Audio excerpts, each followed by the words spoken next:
Muito bem, hoje nós temos a alegria de ter conosco Itamar. Nós vamos orar por ele. Itamar teve o ano passado, não, o ano retrasado, o ano passado, e se disponibilizou de novo, está com a gente esse ano.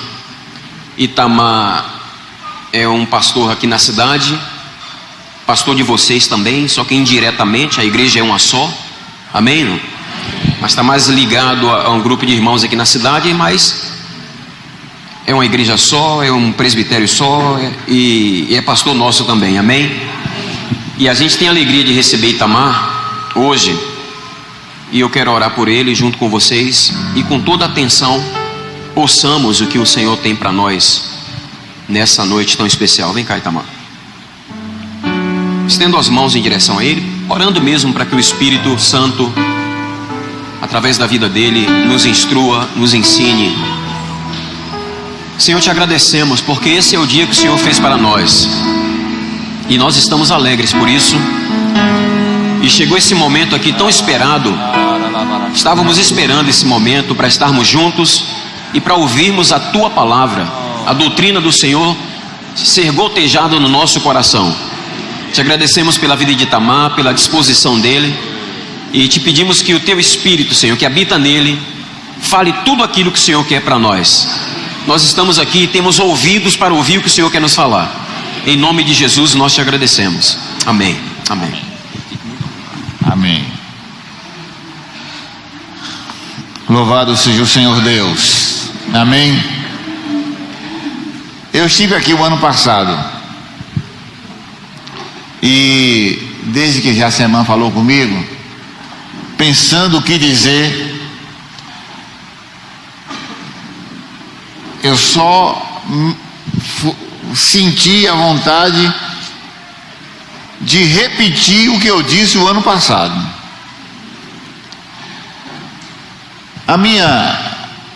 Os meus avós, os meus pais foram batistas, e na tradição batista ninguém pode repetir sermão.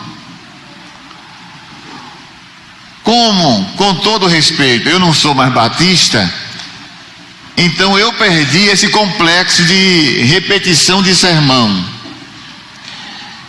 Hoje eu primo em falar aquilo que mexe no meu coração. E se tem alguém aqui que é batista, não se ofenda não, eu não estou falando mal de quem é batista, de jeito nenhum.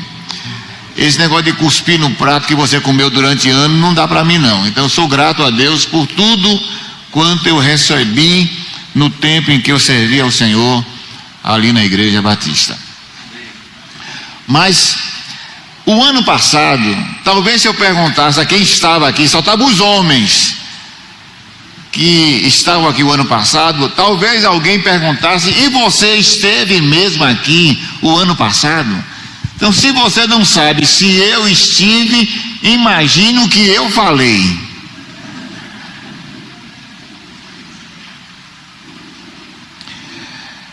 Este é o problema da pregação.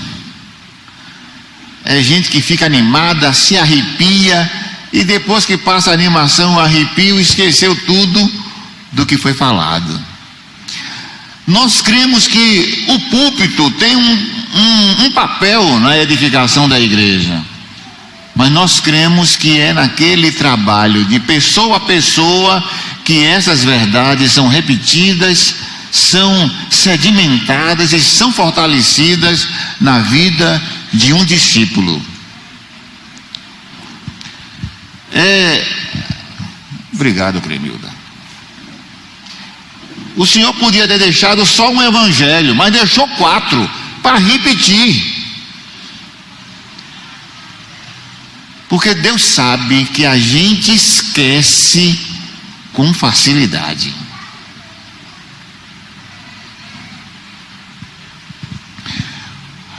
No Antigo Testamento, Deus lembra várias vezes: eu sou o Deus de Abraão, de Isaac, de Jacó. Lembra que eu tirei vocês da terra do Egito, eu estive com vocês naquela caminhada no deserto. Deus repete os feitos dele várias vezes, porque ele sabe que a gente se esquece. Por isso, repetir a verdade nunca faz mal. E Paulo chega a dizer isso: eu não tenho dificuldade em repetir as mesmas coisas, porque elas são segurança para vocês. Isso, filhos, discípulos para Cristo. Não tem, irmãos, pior ministério do que ter filhos para o inferno. Eita, ministério horrível.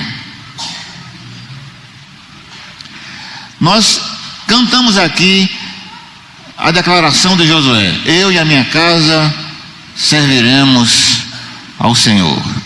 No Novo Testamento há várias afirmações de que Deus quer a família, Deus quer os cônjuges e os seus filhos para Ele.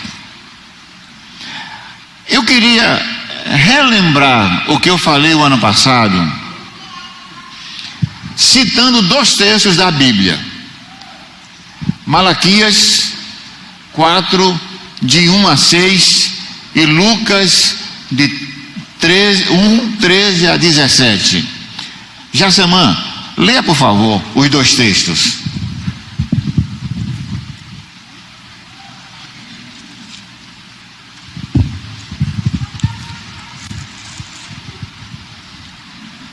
Pois eis que vem o dia e arde como fornalha. Todos os soberbos e todos os que cometem perversidade serão como o restolho. O dia que vem os abrasará, diz o Senhor dos Exércitos, de sorte que não lhes deixará nem raiz nem ramo.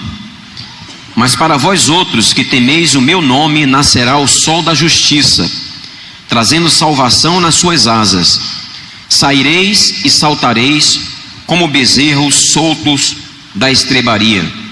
Pisareis os perversos, porque se farão cinzas debaixo das plantas de vossos pés, naquele dia que prepararei, diz o Senhor dos Exércitos.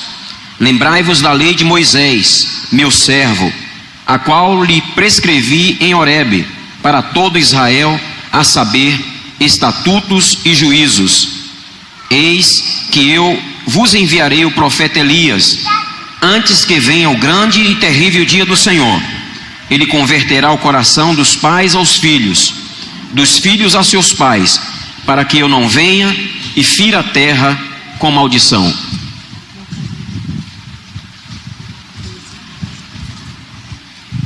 Lucas 1, 13 a 17. Disse-lhe, porém, o anjo: Zacarias, não temas, porque a tua oração foi ouvida, e Isabel, tua mulher, te dará à luz um filho, a quem darás o nome de João. Em ti haverá prazer e alegria, e muitos se regozijarão com seu nascimento, pois ele será grande diante do Senhor. Não beberá vinho, nem bebida forte, e será cheio do Espírito Santo, já do ventre materno, e converterá muito dos filhos de Israel ao Senhor seu Deus, e irá diante do Senhor no espírito e poder de Elias, para converter o coração dos pais aos filhos, converter os desobedientes à prudência dos justos, e habilitar para o Senhor um povo preparado. Esse texto é um texto que me desperta uma atenção enorme. Deus finda o Velho Testamento fazendo uma promessa, e Jesus a reafirma. A promessa é que ele converteria o coração dos pais aos filhos e o coração dos filhos aos pais. Só que quando Lucas ele escreve o Evangelho, ele não fala a profecia de Malaquias toda, ele salienta somente que os pais converterão o seu coração aos seus filhos. Irmãos, tudo que eu vou dizer depois, se você entender o que é um coração de pai convertido ao filho, eu já me darei por satisfeito.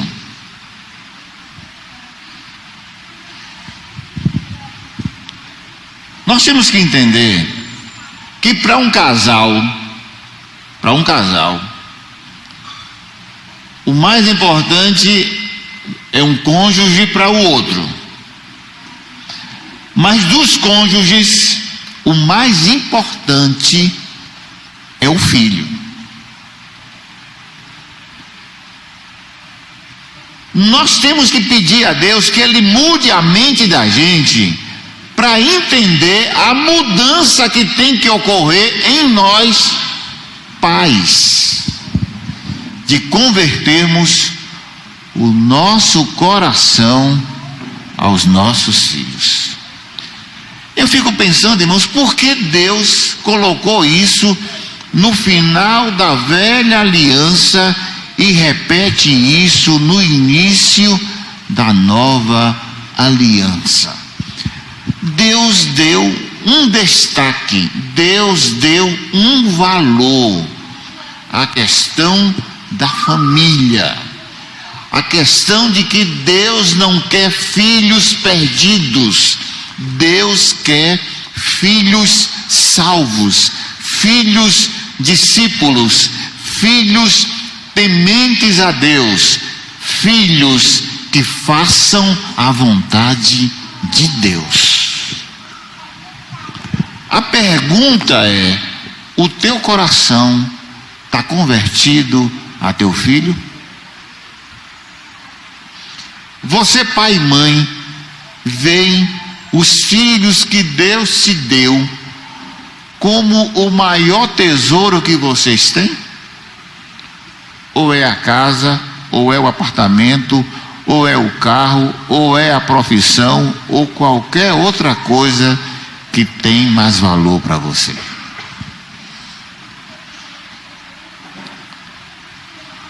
O nosso mestre amado, que não mente, que não se engana, ele disse o seguinte: o teu coração vai estar onde o teu tesouro estiver. Então, ali é meu tesouro, meu coração vai estar lá. Se seus filhos são o seu tesouro, o teu coração vai estar neles. Eles serão a prioridade do casal.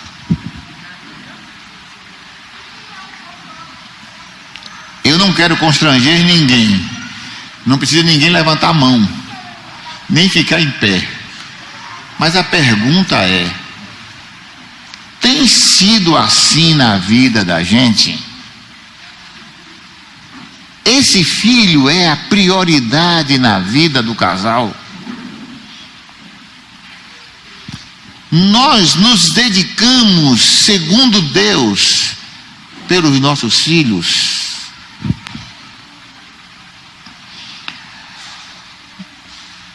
Quando eu venho para um encontro desse, irmãos, uma coisa que eu me sinto tranquilo é porque, pela graça de Deus, pela misericórdia do Senhor, eu tive 4 filhos e hoje os 4 seguem a Cristo.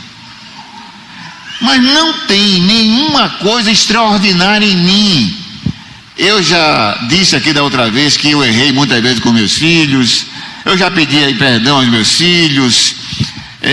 Os meus filhos, quando eu ia para um encontro desse, para um retiro de casal, que chegava em casa, que ia fazer uma avaliação, pedir perdão do que eu tinha errado com eles, às vezes deixava de fazer algum aspecto na vida deles, principalmente na questão da disciplina, a tal ponto do meu filho mais velho ele dizer para mim algumas vezes: eu não gosto que o senhor vá para esses encontros de casais, não. Por quê, Heber? Quem sobra é a gente. O senhor aprende aqui o que deve fazer, ou se lembra do que tem que fazer e vai colocar em dia, e a gente é que paga o pato. Bom, mas Você e eu temos que entender que o nosso maior tesouro são os filhos que Deus nos deu. E que nós temos que nos converter a eles. Palavra do profeta Malaquias, inspirado pelo Espírito Santo, e palavras também do Novo Testamento, que Deus inspirou Lucas a registrar e a escrever.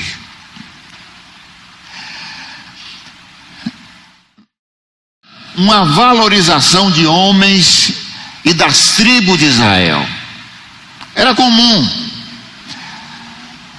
E no Antigo Testamento a gente também tem um bocado de homens de Deus com a família completamente destroçada.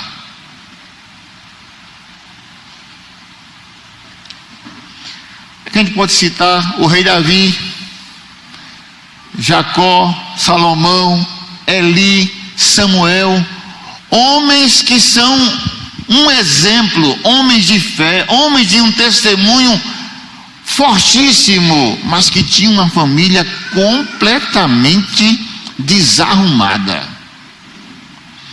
Por exemplo, você pega Eli era sumo sacerdote, mas ele tinha uns filhos que não tinham nada de Deus. E Deus disse: olha, eu vou permitir que eles morram lá, vou matá-los. E morreram mesmo. E Eli, quando soube a notícia, também morreu. Esses filhos de Eli eram desobedientes, rebeldes, e ainda faziam coisas no culto que se prestava a Deus, que eram coisas horrorosas. Ele sabia e não tomava nenhuma providência daquilo que seus filhos faziam. Então, esse modelo de homens de Deus, dessa valorização dessas tribos, mas que não havia nas famílias essa demonstração de conversão de pais a filhos e deles para com Deus.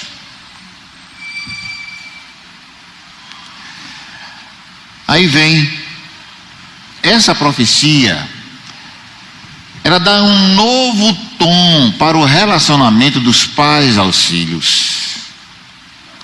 Há uma mudança que Deus está dizendo, Deus está prometendo, Deus está profetizando que na nova aliança haveria uma mudança disso, que Deus não queria homens exponenciais, mas que Deus queria famílias que fizessem a sua vontade. Deus não quer só você entrando no céu, Deus quer você e a sua casa. Bom, eu sou de uma família de 8 irmãos. Meu pai, a minha mãe morreu, eu ia completar 5 anos. Até muito tempo, eu completei 59, então 54 anos que ele morreu. Meu pai casou de novo. São 4 filhos da minha mãe, com a minha mãe, e 4 filhos com Rosita. Dos 4 primeiros filhos, o primeiro é pastor, os 2 do meio não quiseram nada, um inclusive morreu no pecado, um ainda está vivo, e tem eu, o 4, que sou também pastor.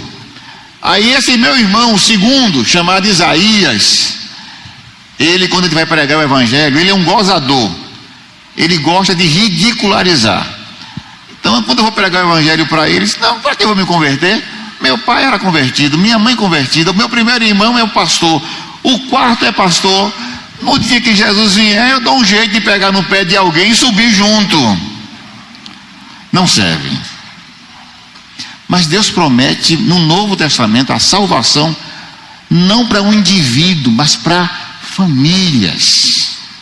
Deus quer alcançar as famílias, mesmo que a salvação, irmão, seja individual, mas Deus quer que eu represente a minha casa, a minha família. Esses textos mostram que, ao contrário do Velho Testamento, todos esses textos mostram que Deus salienta a salvação para você e para a sua casa. Inclusive, no Novo Testamento, irmãos, Deus fala de igrejas nas casas. Ou seja, era uma igreja que muitos irmãos se reuniam naquela casa, mas havia a igreja da própria casa, que eram aqueles que moravam ali. Todos esses textos, irmãos, não dizem a salvação de uma pessoa, mas fala da salvação da casa inteira que Deus prometeu. Bom, vamos lembrar. O Velho Testamento termina com a promessa de que ele converteria o coração dos pais aos filhos e dos filhos aos pais. No Novo Testamento, em Lucas, é reafirmado que haveria a conversão do coração dos pais aos filhos. Está todo mundo me entendendo? O meu coração tem que estar convertido a Heber, a Júnior, a Cássia e a Caleb. Hoje os 4 são casados. Eles agora têm que fazer o que eu fiz com eles e melhor ainda. Heber já tem 3 filhas. Júlia, que completou 7 anos hoje, Laura e Luísa. Ele tem que converter, juntamente com Jemima, o coração deles para essas 3 filhas. Júnior, quando tiver os dele, Cássia também e Caleb, eles têm que converter. E eu tenho dito para eles que o que eu fiz com eles talvez não seja suficiente para fazer com os filhos dele. O mundo ficou pior, muito pior do que na época em que eu os criei. O Novo Testamento mostra isso.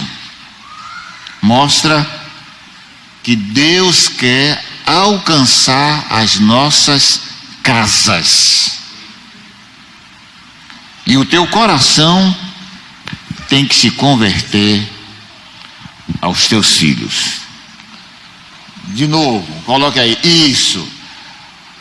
Eu estou fazendo isso aqui, mas eu sou analfabeto de pai e mãe, negócio de tecnologia, viu? Quem me salvou foi Jacemã, se não, pode tocar aí. Pode colocar logo os 4. Isso, pronto.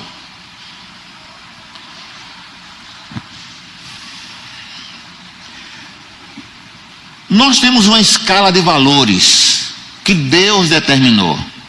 Primeiro ele: amarás o Senhor teu Deus de todo o teu coração, de todas as tuas forças. Deus tem que ser o primeiro em tudo, o Senhor absoluto. Com Deus não se discute, Ele é Senhor. Amém? Todo mundo tem que entender isso. A segunda coisa é a família. E quando eu digo aqui família, para o homem, esposa e filhos. Para a mulher, esposo e filhos.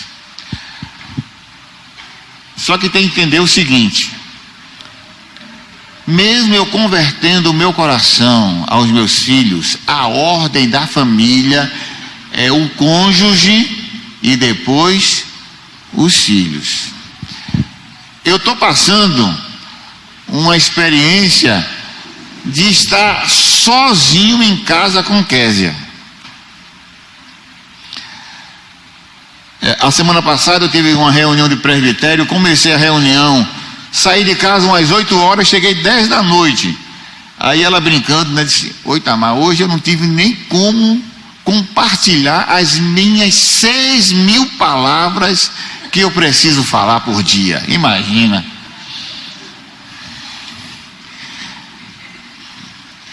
Antigamente tinha 5 pessoas para dividir 6.000 palavras para conversar. Agora só tem comigo. Porque mulher fala tudo, detalhe por detalhe, e tintim por tintim, não é verdade? Pronto. Mas nós estamos vivendo hoje uma realidade que eu não pensava que ia chegar tão cedo, que eram todos os filhos se casarem.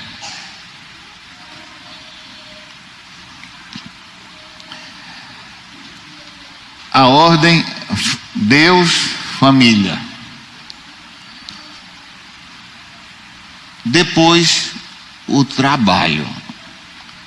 Aqui tem alguns irmãos que dizem: não, então, mas primeiro é a obra. Não, não é não. Primeiro é o trabalho. Lá no Éden não tinha culto para pregar, não tinha ninguém para evangelizar, mas o homem já trabalhava. No Novo Testamento, Paulo resolve o problema de quem não quer trabalhar. Foi o que ele disse: também não. Pronto, não quer trabalhar, não coma também. Resolveu o problema. O trabalho, irmão, não é consequência do pecado. O pecado trouxe o trabalho, como vamos dizer assim, trabalhoso. O trabalho antes do pecado, irmãos, era algo extremamente prazeroso, sem esse sacrifício que tem hoje. Ninguém tem uma ideia de que Adão, se não tivesse pecado, ia viver numa rede tomando água de coco o tempo todo. Não ia não, ele ia trabalhar. Então o trabalho não é consequência do pecado. E tem gente que diz que se conhecesse quem tinha inventado o trabalho, matava, ia matar Deus, que quem criou o trabalho foi Deus. A outra prioridade é a obra, é a vida de igreja, é o serviço ao Senhor. Agora, por que a obra é em quarto lugar? Porque, irmãos, se você tem comunhão com Deus, vive para Deus, se você cuida bem da sua esposa e dos seus filhos, e se você é um trabalhador, a obra vai ser consequência dessas coisas todas. Pense, eu falando aqui com Késia e os meus 4 filhos presentes aqui, eu falando e todos eles: que história bonita você está contando, mas lá em casa, vai lá. Não teria sentido, irmãos. A obra, ela só tem sentido se a gente tem Jesus, tem Deus como primeiro, se a gente cuida bem da nossa casa, se a gente é trabalhador, aí a obra vai acontecer naturalmente. Inclusive, para alguém ser pastor, Paulo dá umas recomendações lá em 1 Timóteo 3 e em Tito capítulo 1.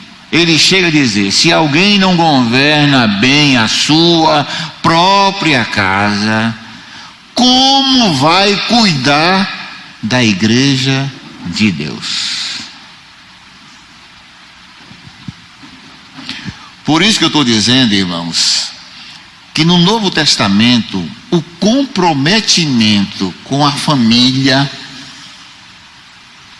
não tem nada a ver com o Antigo Testamento. Eu citei o exemplo de Eli, mas pega o exemplo de Davi. Davi, o filho deu golpe nele, queria roubar o trono dele. Filho dele, não era filho dos outros não, filho dele.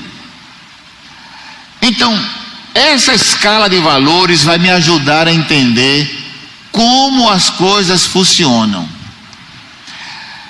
Tem gente, irmãos, que quer só cuidar da família e não quer trabalhar. Não dá certo. Tem gente que quer trabalhar de manhã, de tarde, de noite. Também não dá certo. Deus colocou tudo isso na ordem certa. Alguns dizem que as 24 horas do dia não são suficientes. Quando alguém diz isso, está chamando Deus de alguém não inteligente. Se Deus colocou 24 horas por dia, a cada dia, irmão, é porque é tempo suficiente para fazer tudo o que deve ser feito.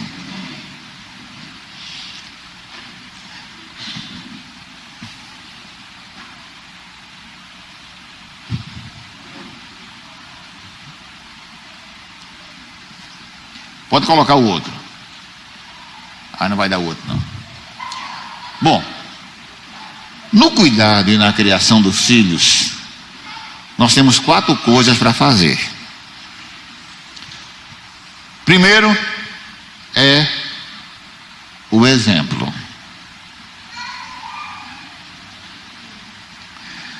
Irmãos, o exemplo não é a melhor maneira de ensinar. O exemplo é a única.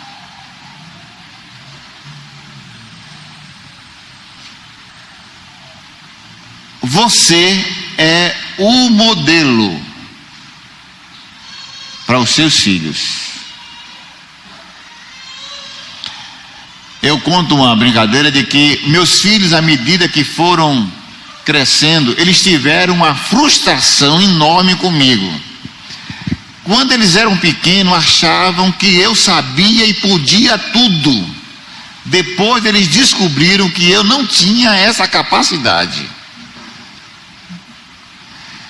De super-herói, eu virei herói nenhum, nesse sentido de poder. Às vezes, eles pediam alguma coisa para eu comprar. Não, meu filho, não tem dinheiro. Não, pai, eu só passo um cheque. Mas, meu filho, não adianta passar o cheque se não tem dinheiro lá no banco.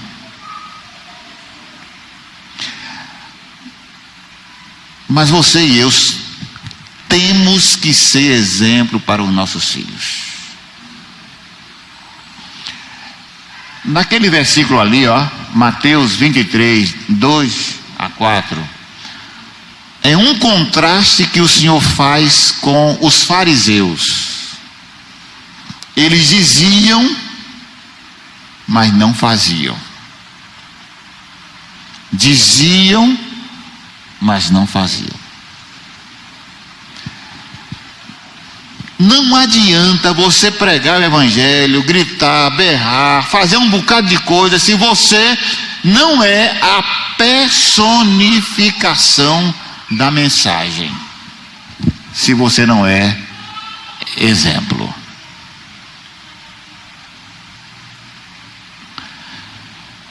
Teu filho te vê orando, lendo a Bíblia, contribuindo, evangelizando. O teu filho te vê sem falar mal de ninguém. O teu filho, ele olha para você e diz assim: eu quero imitar meu pai e minha mãe.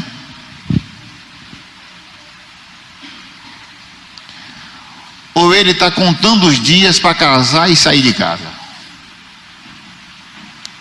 Então, a primeira coisa que nós temos na criação de filhos é ser exemplo.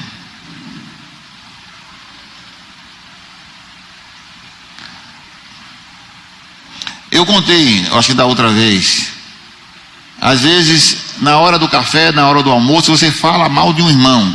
Aquele indivíduo não vale R$1 furado. Ô irmãozinho chato. Parece espada, comprida e chata. Mas quando você chega num encontro, na reunião, dá um abraço dele: ô irmão, que saudade. E seu filho fica olhando e diz: eu fico com qual versão? A do almoço ou essa daqui? Volto a dizer, o exemplo não é a melhor maneira de ensinar, é a única. A segunda é a amizade.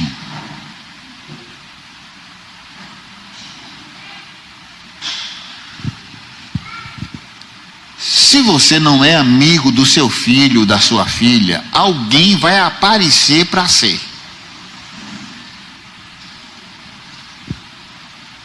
Oi, Tamar, mas quem é que consegue ter tempo para fazer aquilo tudo que você está falando ali? Dar ouvido, dar tempo, dar atenção, fazer declaração de amor, dar beijo, abraço, gestos carinhosos, elogiar, usar palavras de encorajamento, dar presente, brincar, sair junto. Itamar, eu não tenho tempo hoje nem para me virar, quanto mais para fazer isso aqui. Aí vem a pergunta: o teu coração está convertido a Ele? Se tiver, você vai arranjar tempo. Para ser amigo do seu filho, irmãos, não precisa de dinheiro. O nosso problema é que a gente associa tudo a dinheiro.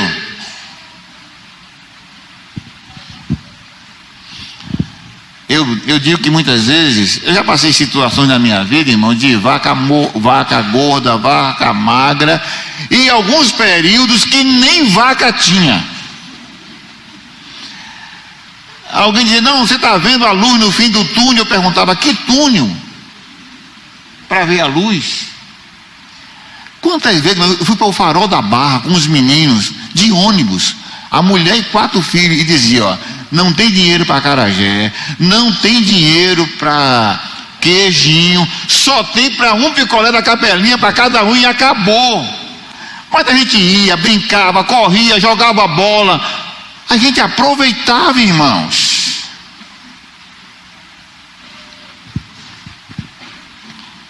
Você tem que ser amigo do seu filho. A Bíblia fala lá em Hebreus, no capítulo 1, que Deus falava ou falou várias vezes aos pais através dos profetas, mas nesses últimos dias nos falou através do seu filho. Irmãos, Deus falou, a gente não ouvia. Deus baixou para ficar no nível da gente. É você que tem que baixar o nível dos seus filhos e ser amigo deles. Hoje eu fui lá no Atacadão gastar dinheiro. A gente tem que comer, né? Não tem jeito, a gente não é anjo ainda. Fui lá comprar algumas coisas, e Júnior, meu filho, me pediu para comprar algumas coisas para ele, e eu comprei. Quando eu cheguei lá, ele: pai, quanto é que foi isso? Aí ele brincando, né, disse: pai, quanto é que foi isso, pai? Eu disse: rapaz, deixa ele dar grito em mim. Eu brincando, né? Eu não dou mais grito em você porque você casou? Você que está querendo dar grito em mim? Não.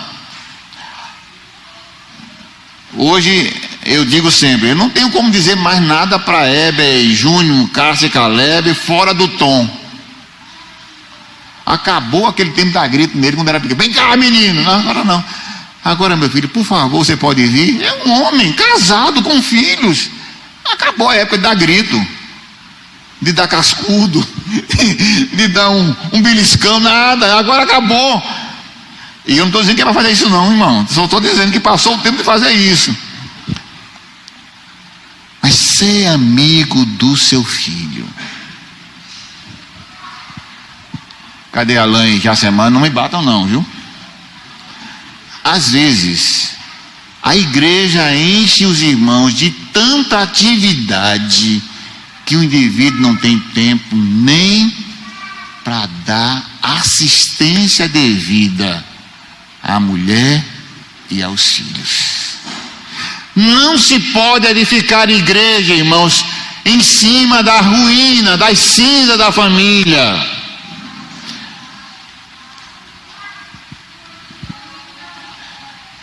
Eu sei que também tem gente que é descomprometida com o reino, esse negócio daquele homem que morreu na novela aí, eu recebi umas mensagens no WhatsApp. Porque o cara morreu mais de uma vez na novela e tinha feito pacto com isso, com aquilo outro. Vem cá, esse povo estava assistindo isso tudo, é?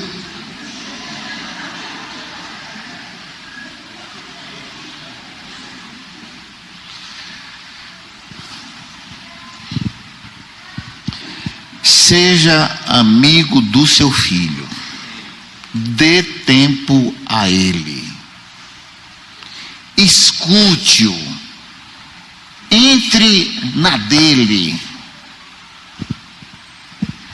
Quer dizer, eu, quando os meninos vinham conversar alguma coisa, até coisa errada, aí nunca ficava, que espanto. Não, foi mesmo, o que aconteceu? E botava aquela conversa de quem não quer nada e querendo, e a gente ia descobrindo tudo. Aí tem pai que faz um espanto, acabou. O cara diz, eu vou contar mais nada, vai sobrar para mim. Mesmo que sobre, mas seja amigo do seu filho. Amizade, irmão, não é ser conivente com o erro deles, mas ser amigo deles. Bom, isso tudo aqui só vai ocorrer se o meu coração tiver convertido ao meu filho. Nós temos insistido que cada irmão, cada família tem que ter um negócio chamado Dia da Família. Um dia em que você separe para se dedicar à sua casa. Eu sou hoje um pastor de tempo integral. O meu dia de família é terça-feira. Então é o dia em que eu me dedico à Késia, tento não fazer outras coisas. Quando tem condição, toma um picolé, toma um sorvete, faz um lanche, toma um café, almoça. Lá em casa teve um período que para almoçar fora era tirar a mesa de dentro de casa e colocar no quintal, era comer fora. Nós ensinamos aos irmãos a tirarem esse dia de família. Algumas igrejas nas casas funcionam dia de sábado porque a maioria dos irmãos trabalha até sábado. Então, o domingo é o único dia que eles têm que estar juntos.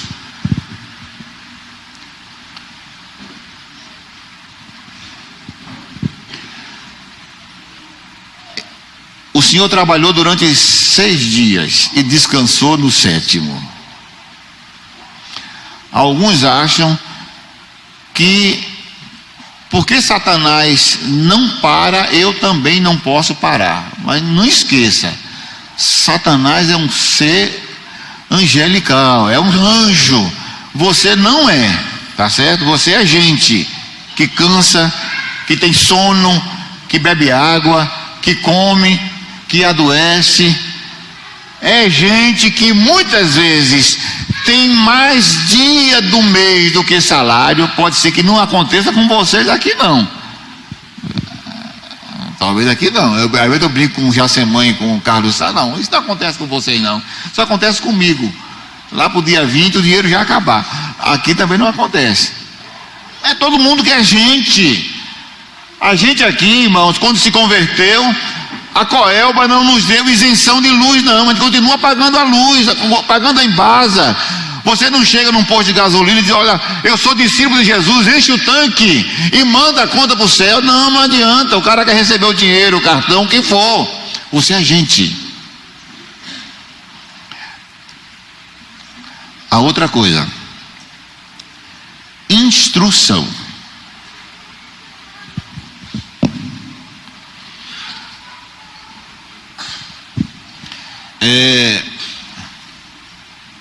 Lá em Provérbios ensina a criança o caminho em que ela deve andar. Eu quero fazer uma pergunta: qual é o caminho que você está ensinando para o seu filho? Porque o caminho que você ensinar, ela vai andar. Se é o caminho onde Deus não é o centro, Deus não vai ser o centro da vida dele.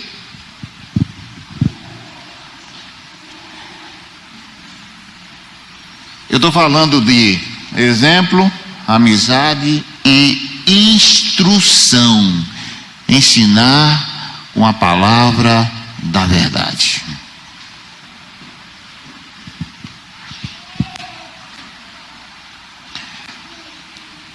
Eu quero dizer uma coisa para vocês.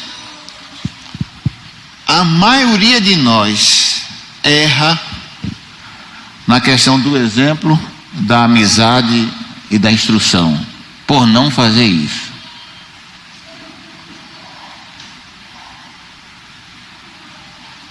A Bíblia fala, lá em Deuteronômio, que o pai tinha que instruir o filho, andando, sentando, fazendo o que fizesse, mas repetindo a palavra da verdade. Por isso que pai e mãe têm que estarem cheios da Escritura para ensinarem a Escritura aos seus filhos. O meu pai, na minha casa, quando eu era pequeno, a gente só tomava café depois do culto doméstico. A gente cantava hino, a gente tinha negócio da escola dominical, o texto áureo, a lição diária, a gente fazia tudo aquilo. Na minha casa, eu não seguia o modelo do meu pai, eu não tinha dia, aquele horário rígido. Mas uma coisa que Kézia e eu sempre fizemos: todas as perguntas dos meus filhos, qualquer assunto que era trazido, a gente introduzia a Escritura Sagrada. Era uma propaganda que aparecia na televisão, dizia: ó, aquilo ali contraria isso e isso e isso da Escritura. Era uma notícia do jornal.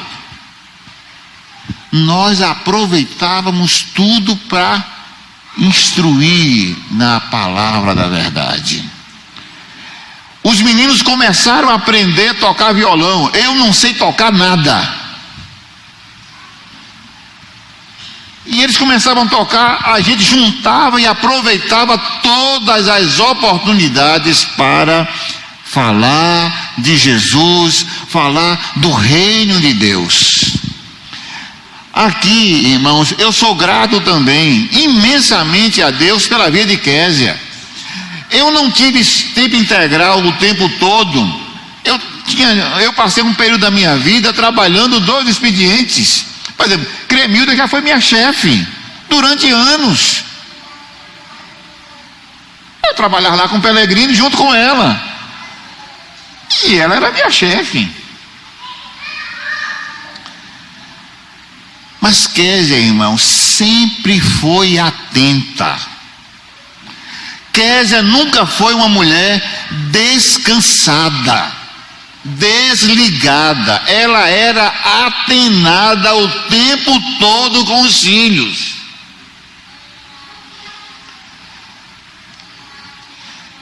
Eu não sei, um dia desse eu encontrei um conhecido meu, um irmão, que pegou um negócio desse aqui. Claro que isso aqui não é igual aos iPhones da vida, é um LG, não é uma Brastemp, né? Dá a uma criança de 11 anos um smartphone com acesso à internet. Eu perguntei para ele: vem cá, meu amigo, você veio lá do Juliano Moreira? É doido?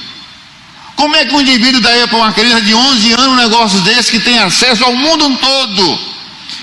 Outra coisa, eu não sei mexer nisso. Isso aqui tem hora que me engole.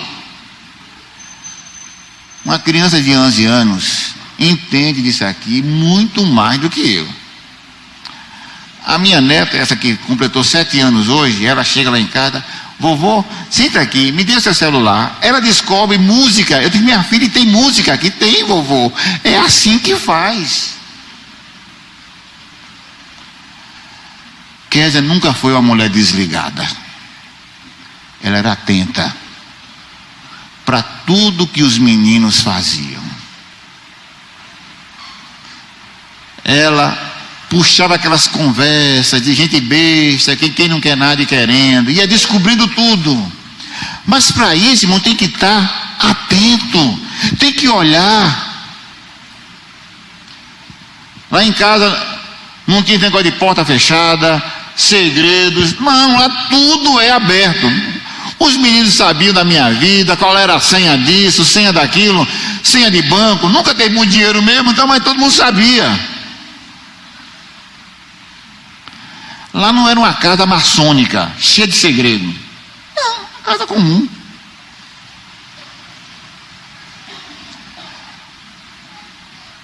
Instruir na palavra da verdade. Cada homem aqui, chefe de casa, é um profeta, é um sacerdote e é um rei. E tem que exercer isso. Tem que instruir, tem que ensinar. Eu disse aqui o ano passado que eu tenho vergonha de algumas coisas que eu não fiz. Quantas vezes eu orei por igreja, por incrédulo, por um bocado de gente, que eu nem lembro quantas vezes eu fiz isso, mas quantas vezes eu orei, jejuei, fiz vigília, retiro por Kézia e pelos meus filhos. Eu acho que se eu for contar, não vai nem dar uns cinco dedos. É vergonhoso.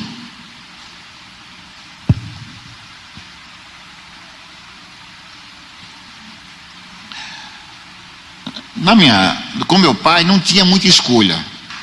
Pega a Bíblia, pega o cantor cristão, nós vamos cantar e fazer o culto. Acabou. Não tinha muita opção não, era essa mesmo. Hoje parece que os filhos sofrem, todo mundo sofre de hiperatividade. É todo mundo elétrico.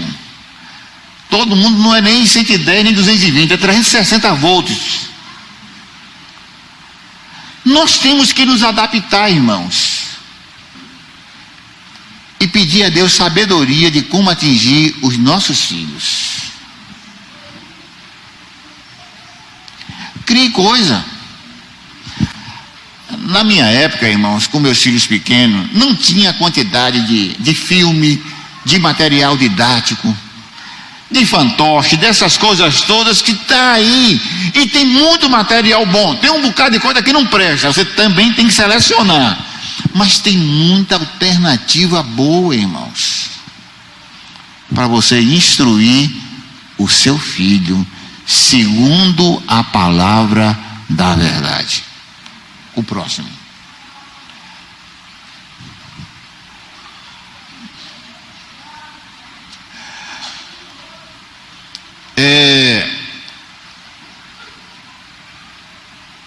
Esse negócio da disciplina são 4 pilares para a criação de filhos.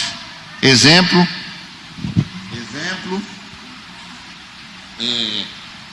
amizade, instrução e disciplina. Eu confesso a vocês que nós demos uma ênfase muito grande na disciplina. É aquele negócio, o filho escreveu, não leu, e hoje a coisa está difícil. Tem um discípulo que reúne lá conosco que ele tem uma filha, uns 15 a 16 anos, que disciplinava a filha com vara, com cinto, o que for, e descobriram, ela estudava num colégio, descobriram, e se tivesse sido ele que disciplinasse a filha, ele ia ser preso com base naquela lei Maria da Penha. Mas como era a esposa que disciplinava, ele fugiu disso.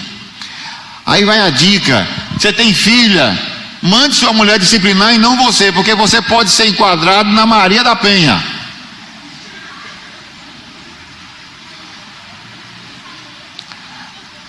Aqui também, irmãos, é orar para que os filhos se convertam o mais cedo possível, irmãos. Porque está difícil. Mas isso aqui, irmãos, não pode ser negligenciado.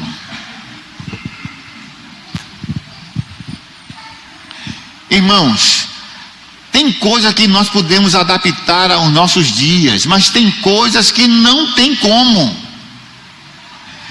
Esse negócio dessa vara aí, a Bíblia está cheia de recomendações de que isso tem que ser aplicado. Porque diz que a estutícia está no coração da criança, mas a vara da disciplina vai ter o efeito dela. O problema é isso aqui, ó. Disciplina sem instrução pode produzir um filho obediente aos pais, mas não um filho temente a Deus. Eu tenho que usar a disciplina, mas tenho que instruir. Eu tenho que entender que a disciplina vai cooperar em levar esse filho a ser temente a Deus e não simplesmente obediente a mim. Para isso, irmãos, eu tenho que entender que eu tenho que investir em oração e em jejum pelos meus filhos. Tem alguns irmãos que pensam que há uma varinha de condão que vai tocando assim, ó, vai transformando príncipe em sapo e sapo em príncipe. Não faz não, irmão. Nós temos que depender de Deus. Eu comecei dizendo aqui que o ministério de pais para colocar filho no inferno é o pior ministério que existe. Mas eu tenho que estar atento. Hoje nós vivemos num mundo, irmão, fora, sem identidade. Tem hora que você olha para um vulto, não sabe se é um homem ou se é uma mulher.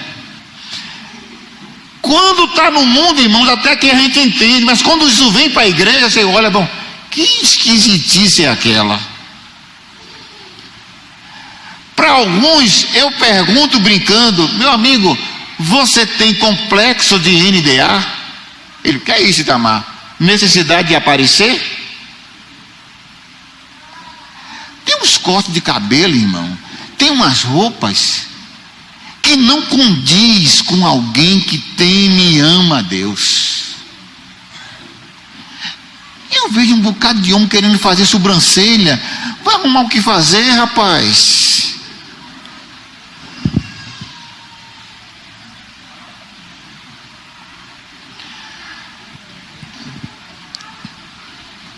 Teve uma época que o meu menino mais velho passou pelas crises de adolescência.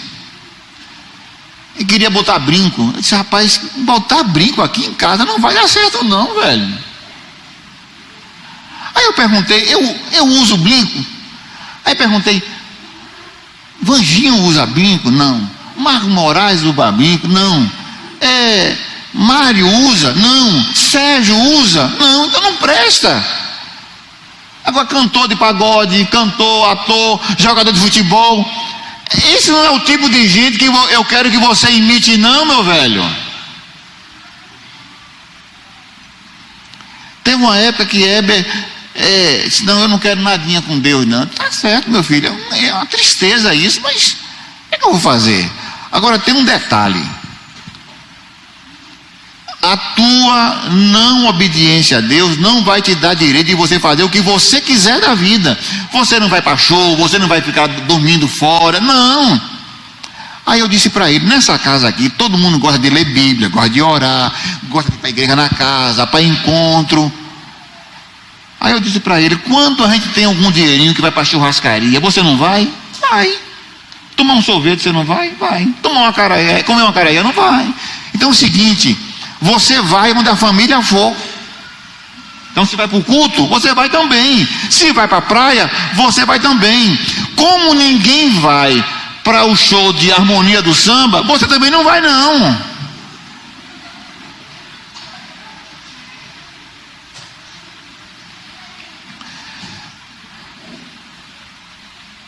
Eu usei, irmãos, a vara da disciplina com os meus filhos.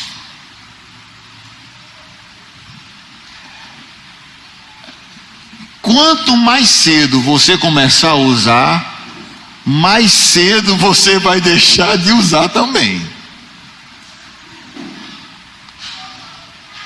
Quer dizer, não tem sentido um rapaz, uma moça, discípulo com 18, 19 anos, está levando varada. É muita falta de vergonha. Mas lá em casa eu não tinha escrúpulo nenhum. Saiu da linha, não obedeceu. Não confie na idade que você tem. Aqui em casa é o seguinte: quem come do meu pirão, prova também do meu cinturão. Não tem jeito. Não tem, irmãos. Hoje não tem mais jeito. Mas quando estava lá em casa, ande na linha que tudo tranquilo. Mas saiu, irmãos, não tem jeito. Irmãos, alguns aqui conhecem Heber. Heber parece um armário grande.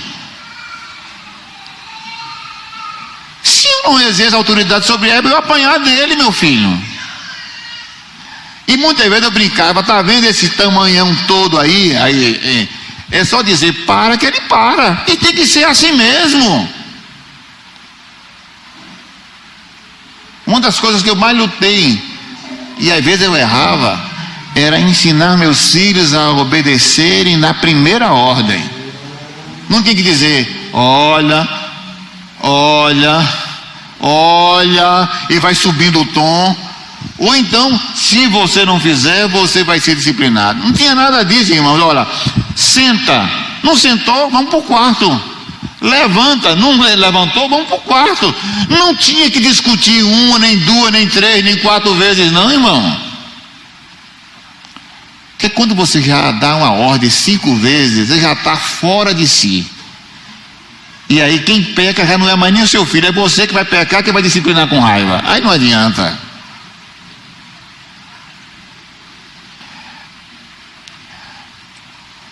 Exemplo, amizade, instrução e disciplina.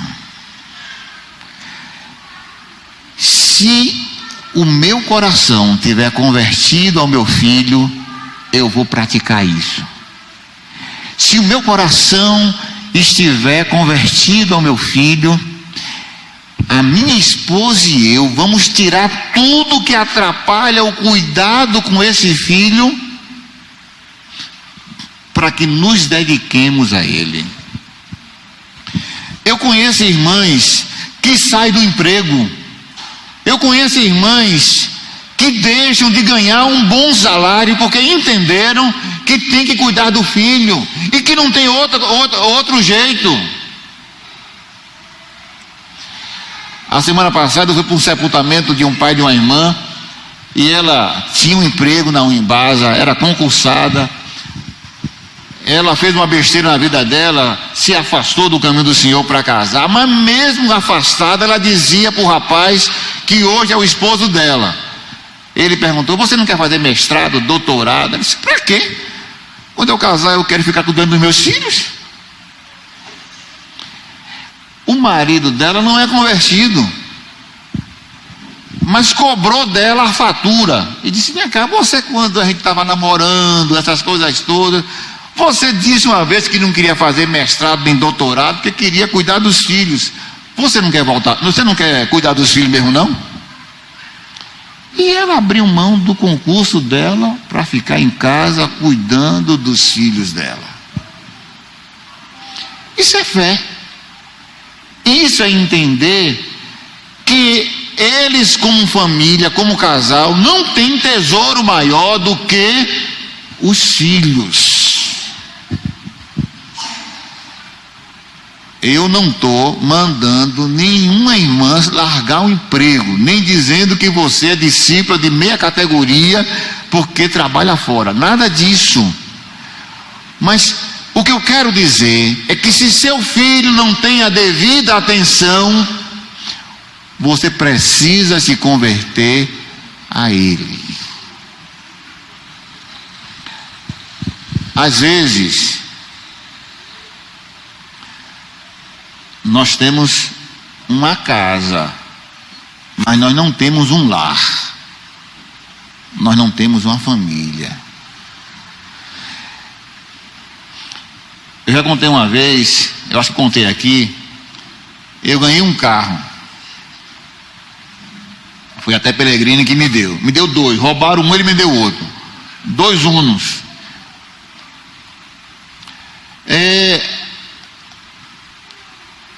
Se eu chegasse com aquele Uno em algum lugar, alguma congregação aqui, tinha gente que ia olhar para mim e dizer assim: esse homem não é abençoado não, olha o carro dele. Um Uno 98? Isso deve ser um pastorzinho, ou talvez de pastor não tenha nem o P. Olha o carro dele. Mas era meu, doado, mas era meu, não tinha uma prestação para pagar. Aí eu vendi o Uno e financiei um Palio 0. Se eu chegasse em algumas congregações, que homem de Deus, abençoado, com 60 parcelas a pagar ao banco. É brincadeira? Que valores, irmãos? Isso não tem nada a ver com Deus. É gente que tem um tênis caríssimo, e para manter esse tênis caríssimo, não tem condições de largar o emprego para se dedicar a seus filhos.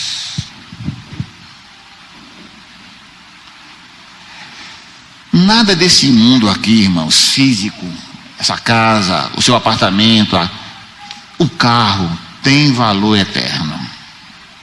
Nada. Nada. Mas aquele filho que você pediu a Deus para te dar, esse tem valor eterno.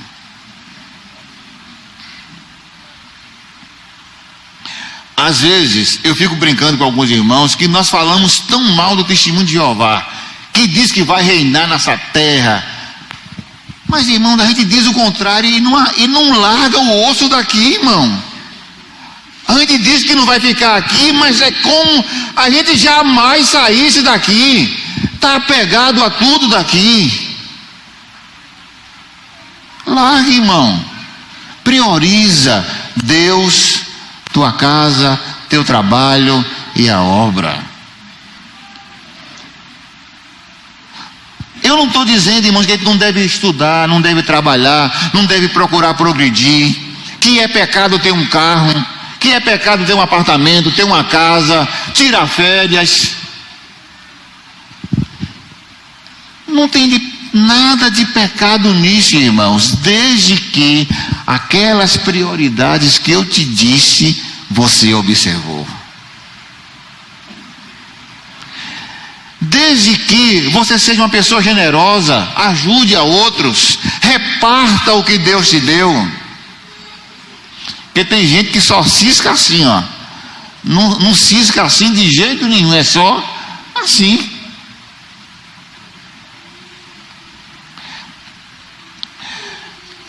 Eu lembro, irmãos, minha mãe, quando morreu, eu ia completar 5 anos. Minha mãe passou quase 8 meses internada. Ela tinha uma dor de cabeça, alguns acham que era câncer no cérebro. Antigamente não tinha os diagnósticos, tomografia, ressonância, tudo isso que tem hoje não existia. Mas eu lembro, irmãos, que eu aprendi com meu pai e minha mãe esse negócio de entregar oferta. Eu lembro, lá na Igreja Batista tinha os cânticos apropriados para tirar a oferta, ainda tinha aquelas, um negócio de inox, um negócio bonito de prata. Rapaz, eu lembro, eu indo levar essas ofertas lá no altar, para dedicar ao Senhor. Eu devia ter menos de 4 anos, irmãos. Aquilo me marcou. Eu aprendi e ensinei para os meus filhos, irmãos, que eu não entrego oferta para homem nenhum, entrego para Deus. Eu aprendi desde cedo, ensinei para os meus filhos, que quando eu recebo dinheiro, o primeiro que eu tiro é aquele que eu dedico a Deus. Se o resto vai dar para pagar o que eu tenho que pagar, amém. Se não der, amém também. Porque o justo vai viver da fé. Que teu coração esteja convertido ao teu filho. Que você mude a sua vida para se dedicar a ele. Porque eu te digo, se você não se dedicar a ele, alguém vai. Nesses últimos anos, irmãos, é uma dor ver quantos filhos de pastores, de líderes, de irmãos, de conhecidos nossos afastados.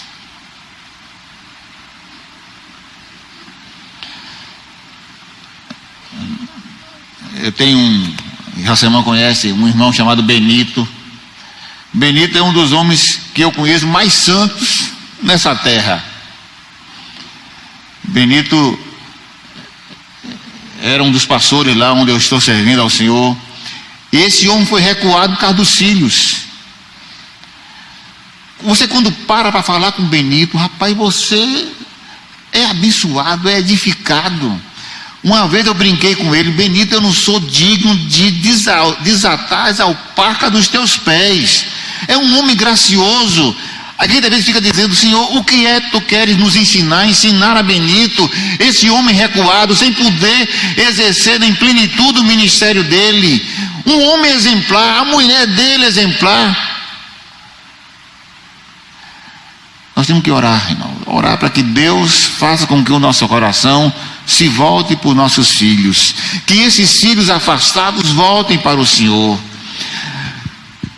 Mesmo com tudo isso aqui, nós não podemos deixar de orar e jejuar pelos filhos, irmãos. Isso aqui não são técnicas de venda, não. Isso depende da mão poderosa de Deus. Mas Deus quer que você e eu tenhamos a nossa família rendida ao Senhor. Converta seu coração ao seu filho. Se dedique a ele. Invista nele. Ore a Deus, clame a Deus por ele. Porque tem um detalhe, irmãos: todo filho que não está em Cristo está perdido. Não vai ter lá um céu intermediário para os filhos dos irmãos. Ou é em Cristo, ou é sem Cristo. Que o Senhor nos ajude. Você pode cuidar dos seus filhos melhores do que eu, sabia? Você pode ser melhor do que eu no trato com seus filhos. Você pode aprender com meus erros, com os erros de outros, com os meus acertos, com os acertos dos outros. Você pode ser um pai e uma mãe muito melhor do que lá em casa nós fomos. Porque os dias que nós vivemos também são piores do que os dias do passado. Hoje a gente tem que turbinar muito mais a coisa. A igreja tem que fazer outros encontros como esse, para animar os irmãos, animar os pais. Tem pai e mãe que já estão desesperados, já entregaram os pontos. Não largue não. Não largue seu filho. Não desista dele. Ore, jejue. Também, quando ele chegar em casa, mesmo afastado, mesmo desobediente, não pergunte para ele assim: você não está sentindo o foguinho do inferno ferver nos seus pés, não? Não ajuda não. Não ajuda não. Acolha, reprove o pecado dele, mas não espante o seu filho, não. Declare por ele o seu amor, profetize sobre ele, declare que Jesus veio para redimi-lo, para salvá-lo, para libertá-lo, e que você não vai desistir dele, por mais que hoje você não veja nada. Mas lembre-se, o justo vai viver da fé.